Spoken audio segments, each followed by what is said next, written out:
பார்க்க போகிற பாடம் பசுமை சுற்றுச்சூழல். இந்த உலகமானது பசுமையாக மரங்கள் செடிகள் நிறைந்து அற்புதமாக இருந்த இந்த பூமியானது இன்றைய நிலையில் குப்பைகளும் தேவையற்ற கழிவுகளும் நிறைந்த ஒரு பூமியாக மாறிவிட்டது. இதற்கு மனிதர்கள் தான் காரணமாக இருக்கிறார்கள். ஸோ அந்த குப்பைகளை முறையாக நாம் அகற்றினால் மட்டும்தான் இந்த பூமி சுத்தமாகவும் சுகாதாரமாகவும் நாம் வசிப்பதற்கு ஏற்ற பூமியாகவும் இருக்கும். அதனால் நமது சுற்றுச்சூழல் சுகாதாரமாக இருக்கணும்னா நம்ம குப்பைகளை என்ன பண்ணணும்? முறையாக அகற்ற வேண்டும். அப்படி முறையாக அகற்றணும்னா அதற்கு ஒரு 4 படிநிலைகளை நாம் கடைபிடிக்கணும். முதல் படிநிலை குப்பைகளை பிரித்தல். முதல் படிநிலை என்னது? குப்பைகளை மக்கும் குப்பை, மக்காத குப்பை, மறுசுழற்சி செய்யக்கூடிய குப்பைகள்னு 3 விதமாக பிரிக்கணும். நாமளே குப்பைகளை வெளியே போடும் பொழுது மறுசுழற்சி செய்யக்கூடிய குப்பைகள் எது, மக்காத குப்பை எது, மக்கக்கூடிய குப்பை எதுன்னு பிரித்து தான் கொடுக்கணும். ஓகேவா? தூய்மை பணியாளர்கள் குப்பைகளை அவங்கக்கிட்ட சேகரிப்பாங்க. அப்போது நம்ம இப்படி தான் பிரித்து அவங்கக்கிட்ட வழங்கணும். சரி, முதல் படி. 2வது படிநிலை என்ன பண்ணணும்? இந்த குப்பைகளை எல்லாத்தையும் அவங்க என்ன பண்ணுவாங்க? நம்மக்கிட்ட சேகரிப்பாங்க. குப்பைகளை நம்மக்கிட்ட சேகரிப்பாங்க. சேகரிச்சுட்டு அந்த குப்பைகளை என்ன செய்வாங்க? அவங்க சேகரித்த குப்பைகளை இங்கிருந்து எடுத்துட்டு போவாங்க. சரியா? குப்பைகளை எடுத்துட்டு போறாங்க. எடுத்துட்டு போயிட்டு அங்க என்ன செய்வாங்க? குப்பை கிடங்குல குப்பைகளை நம்ம ஏற்கனவே பிரிச்சு தான் கொடுத்துருக்குறோம். அந்த குப்பைகளை அவங்க எடுத்துட்டு போயிட்டு உரமாக்குறதுக்கு பயன்படுத்துவாங்க. மக்கக்கூடிய குப்பைகள் எல்லாம் உரமாக்குவாங்க. மறுசுழற்சிக்கு செய்ய வேண்டியதெல்லாம் மறுசுழற்சிக்கு பிரித்து வச்சுடுவாங்க. மக்காத குப்பைகளை தனியாக பிரித்து அதை ஒரு பூமிக்கடியிலையோ இல்லை பயன்படுத்த முடியாத இடங்கள்ல அதை நம்ம நிரப்பி சரி செஞ்சுடுவாங்க. 4வது என்ன பண்ணுவாங்கன்னா அகற்றுதல். இதுதான் இம்பார்ட்டன்ட். குப்பையை எதுவுமே அங்கங்கே கும்பலாக கூட்டிட்டா என்ன ஆகுறது இந்த பூமி? அதனால் அதை முறையாக அகற்றணும். அப்போது மக்கக்கூடிய குப்பைகள்லாம் மக்க செய்து தாவரங்களுக்கு உரமாக்கிடுவாங்க. அதை அந்த இடத்துலேருந்து உரமாக்கி எல்லா இடத்துக்கும் அனுப்பிடுவாங்க. அடுத்தது பார்த்திங்கன்னா மறுசுழற்சி செய்யக்கூடிய குப்பைகள். இதெல்லாம் என்ன பண்ணுவாங்க? அதெல்லாம் நுறுக்கி பைகளில் அடைச்சி தொழிற்சாலைகளுக்கு மறுசுழற்சி செய்யறதுக்கு அனுப்பிடுவாங்க. மக்காத குப்பைகள் எல்லாம் என்ன பண்ணுவாங்க? பூமியில் பள்ளம் தோண்டியோ இல்லை மற்ற விஷயங்கள்லையோ அந்த குப்பைகளை என்ன பண்ணுவாங்க? அகற்றுதல் செய்வாங்க.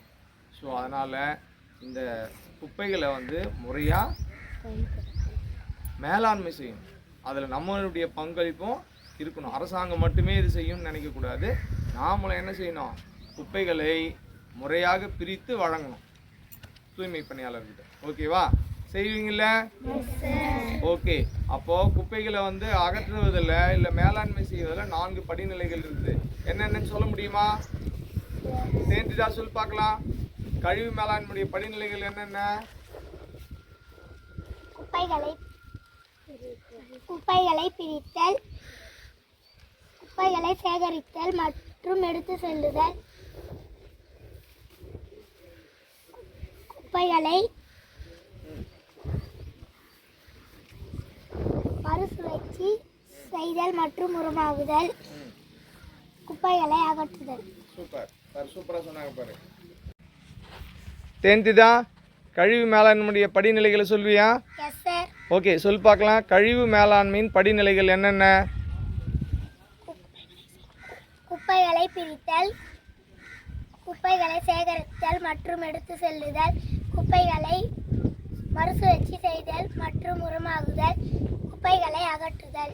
மொத்தம் எத்தனை படிநிலை இருக்கு? 4 படிநிலைகள். ஓகே, 4 படிநிலைகளில் முதல் படிநிலை எது? குப்பைகளை பிரித்தல். பிரித்தல், கரெக்ட். குப்பைகளை பிரித்தல் முதல் படிநிலை. 2வது படிநிலை குப்பைகளை சேகரித்தல் மற்றும் எடுத்து செல்லுதல். அதை சேகரித்து எடுத்துகிட்டு போகிறது. 3வது படிநிலை குப்பைகளை மறுசுழற்சி செய்தல் மற்றும் உரமாகுதல். அதை மறுசுழற்சி செய்கிறது அல்லது உரமாக்கி அதை நம்ம வச்சுட்டு இருக்கோம். 4வது படிநிலை குப்பைகளை அகற்றுதல். அந்த குப்பை கிடங்கிலிருந்து இது எல்லாத்தையும் அகற்றி நம்ம அந்த 4வது படிநிலையும் நம்ம மேற்கொள்ளணும். ஸோ இப்படி 4 படிநிலைகளை மேற்கொண்டோம்னா கழிவு மேலாண்மையை நம்ம சிறப்பாக கையாளலாம் அப்படின்னு நமக்கு சொல்லப்பட்டிருக்கு. தேங்க்யூ. Thank you sir. என்னம்மா இது பல வண்ணங்களில் குப்பை தொட்டி வச்சுருக்கீங்க? Yes sir. எதுக்காக? குப்பைகளை சேகரிக்கிறது. ரைட். அதுக்காக பல வண்ணங்கள் இருக்கு. என்ன இது காரணம் சொல்லுங்கள் பார்க்கலாம். மக்கும் குப்பை பச்சை வண்ணம், மக்கும் கழிவுகள், காய்கறி கழிவுகள், தழைகள், இழைகள்,